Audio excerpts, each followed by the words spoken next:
Hey, just doing a quick review of the music research that I posted on my last video. I reviewed the recent research published on the cerebellum role in music, or how music training changes the cerebellum. So the cerebellum's like in the back of your skull. It's like a second it's also called like the reptilian brain. And Dr. Daniel Levitin, a neuroscientist in Canada, I think he's at McGill, he published a book probably about 20 years ago he's published a couple books on how the cerebellum controls the emotion and motion of the body, and that music is engaging the cerebellum directly as emotion and motion simultaneously. And what they found is that when you train on a musical instrument at a young age, it causes a significant increase in the corpus callosum that integrates the left and right brain. So this is very fascinating in terms of the evolution of language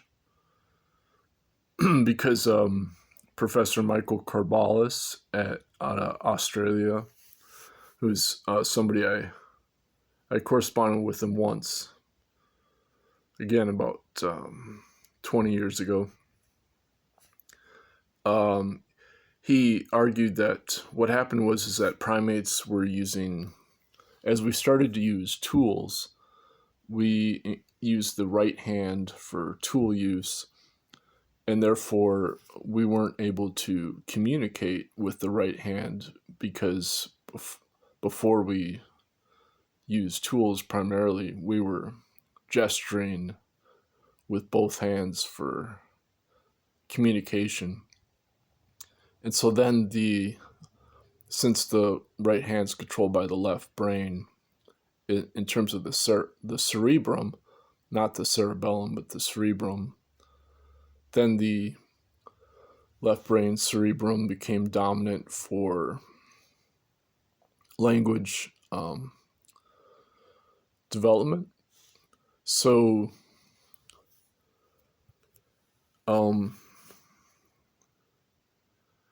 if you look at language, the older languages, the more musical it is. And music is right brain dominant for frequency, but it's also left brain dominant for timing. But this actually occurs through the cerebellum. So what they've discovered is that the left cerebellum is dominant for timing, and this is also used for language. So it makes sense that when you have when you have the right hand become dominant for tool use, then the language development becomes less musical and it becomes more focused on timing and precision instead of frequency, because the tonal languages are more frequency based, what they call prosody. And so for example, in our original human culture, the San Bushmen, their healing songs intentionally used gibberish words. And I remember having this kind of debate with my best friend in my first year of college, because we collaborated where I focused on music composition and he was focused on literature and film. And he was musical, but he always thought that the lyrics were more important than the music. but since I was trained in classical piano, I obviously thought that the actual music was better without any words. And so, okay, so now when you train on a musical instrument, what happens is that the left hand, like Michael Carbalis, he points out that when your left hand will keep a regular beat. If you use your two hands for rhythm, you'll find that when you use your left hand, it keeps a regular timing for what they call isosynchronization, or isotemporal. I think it's called isosynchronization. So,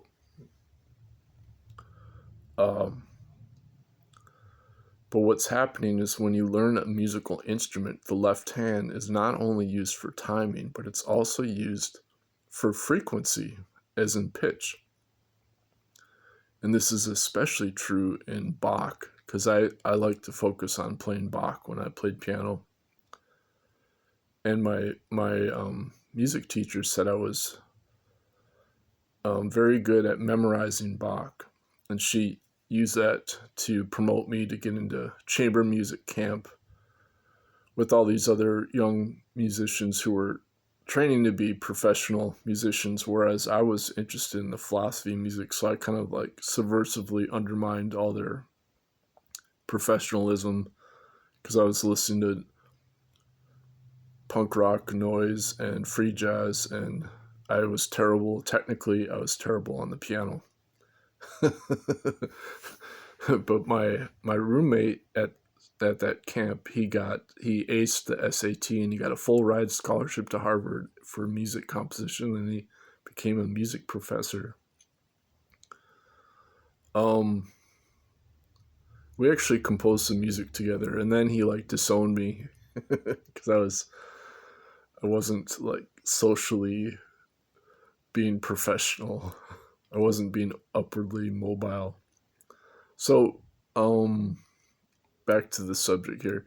Okay, so when you train at a young age with the left hand is not just timing, but also frequency as pitch, then that activates the right brain sensorimotor cortex, which is the cerebellum for frequency dominance.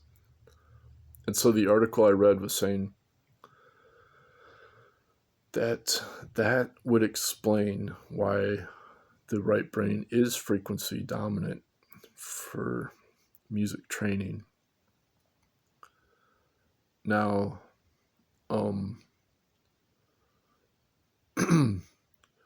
this is also true. This would also be true for dancing as well. So this is actually explains one of those non-commutativity secrets of quantum biology, is because you have the cerebellum is left brain dominant for rhythm, and so is the left hand. So in other words, the left cerebellum controls the left hand, but the right cerebrum controls the left hand. And Stan Gooch was the first to emphasize this secret of the brain in his book Total Man.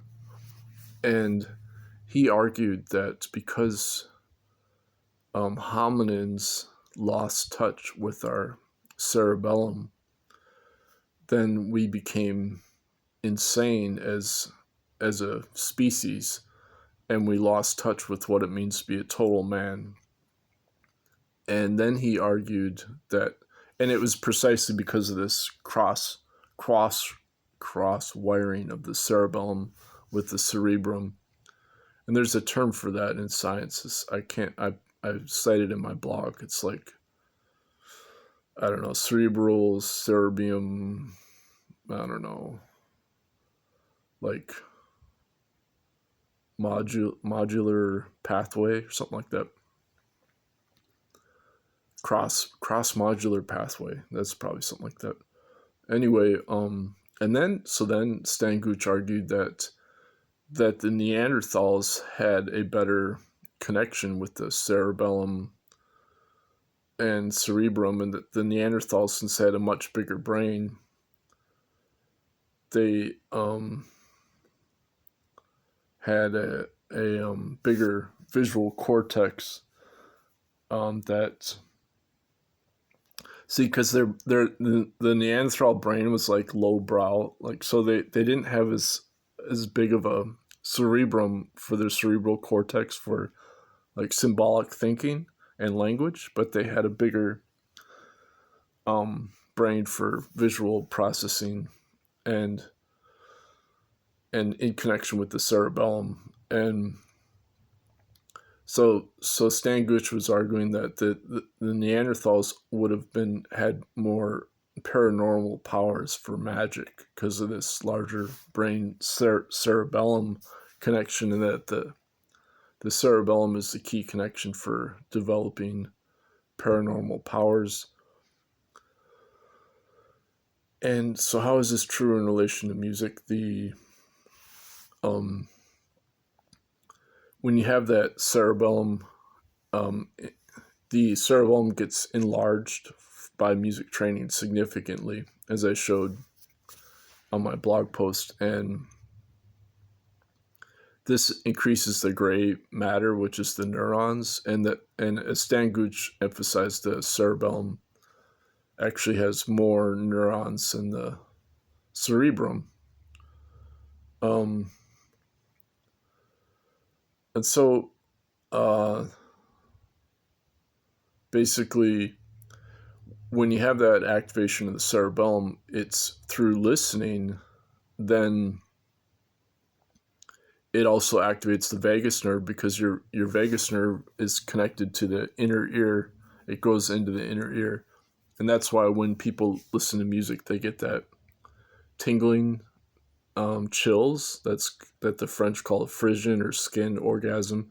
That's the activation of your vagus nerve, increasing the dopamine bliss from listening to music. But as I experienced memorizing Bach, is that the middle movements, when they're slower at 1 beat per minute, then you're increasing the alpha and theta brain waves, because the 1 beat per second is the heartbeat. That's what Galileo first used to develop the the second standard, was 60 beats per minute as the definition of the seconds, and which also aligns with the 60 based number system of our ancient times number system from Sumeria. So it's kind of ironic that, but anyway, so what they've proven is that when you do this music training from a young age, you have a significantly increased mu waves of the brain. And by mu, they mean the alpha brain waves that are used for motor control. So that's the sensorimotor cortex, the cerebrum, that's connected then to the left side cerebellum. In other words, you have the left hand activating the right brain for frequency, because you're training on a musical instrument that's using the left hand also for pitch and frequency, like on a piano or a guitar, and right, any kind of musical instrument would do that. And then the left hand is also activating the left cerebellum for timing and deeper synchronization. So you're getting this cross modulation of the left hand for right brain frequency and left cerebellum for timing, and therefore you get a significantly increased corpus callosum that integrates the left and right brain. And so they've proven that musicians then have a faster processing of auditory and visual information because of this increase in gray matter neurons in the cerebellum that's used for processing emotions and motion of the body. And so then when you have this increase in alpha mu waves, but also there's also an increase in the theta brain waves. So my experience was that when you play the slower middle movement of Baroque music at 60 beats per minute, that actually increases the theta brainwaves, which is the heart pulse at 1 pulse per second. The theta brainwaves are also like your REM waking dream state. It's the same as REM dream state, but you're still awake. So that's the heart spirit activation, because when you're dreaming, you're having visions. So it's like a waking visionary state through deep relaxation of the right side vagus nerve. And that's why in non-Western music, like in the Mongolian or the Tuvan throat singing or Tibetan chanting, they get the throat, they get that. You have to, what they've discovered is they do that through meditation, because when you meditate, you go into a deeper relaxation because you close your eyes and you focus on the slowing down the heartbeat through synchronized breathing. When you slow down the breathing and you synchronize it with your thoughts, then you get this same kind of cross modulation, because you're listening to the source of the thoughts. And what I've discovered in my own research is through the tinnitus research, discovered the highest sound we can listen to externally then resonates the brain internally as ultrasound, and then the ultrasound resonates the excuse me, the microtubules of the neurons with the tubulin. And so then you get that superluminal radiance of the acoustic phonons as a quantum non-locality. So that's another negative refractive index. That's a cross modulation between the tubulin and the microtubules as quantum coherence. So excuse me, I got a frog in my throat. So that leaves us with the deeper secrets of music training, and the music therapy is now well known to through this cross modulation training. It's by activating the cerebellum and increasing the size of the cerebellum neurons as brain plasticity, what they're calling multiplasticity, then is able to heal all sorts of neurological conditions where they're or neuropsychiatric conditions, or whatever they want to call it. and of course, there's a much deeper secret to this when you practice it as meditation with the eyes closed. So that study was on what they called playing by ear, but playing by ear is also memorization. And so when you play by ear, you can play with your eyes closed. And so essentially you're meditating while you play the musical instrument. And that's pretty much all I wanted to say. But it's a very fascinating discovery that they're able to discover the secret of this left hand. Because I was thinking about this the other day. I was thinking about what Michael Corballis realized. The left hand's keeping a regular rhythm, and then the right hand is now being used for tool use. But that forced our brains to develop vocalization. And what Dr. Eric Garvis made the same realization that there was convergent evolution with bird brains, because birds also are able to dance in synchrony. They have synchronized rhythm, just like humans. And this is very rare in animals to have that ability to synchronize to a beat. But bird vocalization in songbirds is a learned cultural training that's based on their sensory motor cortex. So even though they have super small brains, they have the same kind of pathway in their brains where their vocalization as learning is directly tied to their body movement as synchronization. And so obviously the birds are learning song, which is right brain dominant as frequency. And so they're activating their right brain dominant sensory motor cortex by left cerebellum reptilian synchronized body movement. So that corroborates the secret of this complementary opposites, non-commutative, asymmetric time motion that on a deeper level is the secret of life as eternal motion that cannot be seen. So it's not spatial. It exists in pure time that we listen to as time and frequency of the future and the past overlapping